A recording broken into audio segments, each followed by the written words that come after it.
又係我 Meta 小編啊！我會分兩集同大家拆解究竟 XLV 點樣改善皮膚問題。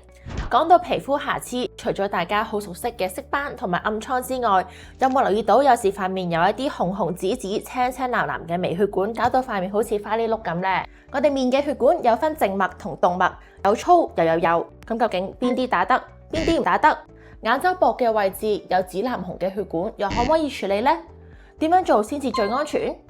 但 Meta 日日話你知，市面上有唔同嘅儀器可以改善皮膚泛紅血管問題。如果想美白嫩膚、改善皮膚敏感、泛紅同埋微紅血絲嘅，可以揀 M22脈衝光。如果想改善玫瑰痤瘡、暗瘡紅印同埋紫紅血管，可以揀專係針對紅色素嘅 VB 脈衝染料激光。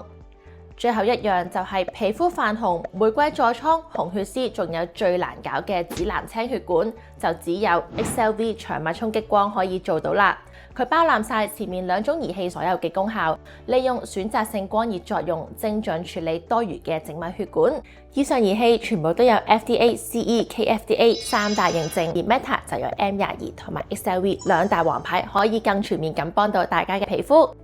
究竟 XLV 療程係點嘅咧？點解可以同時改善血管同埋膚質？記得睇下集，我哋同你詳細拆解。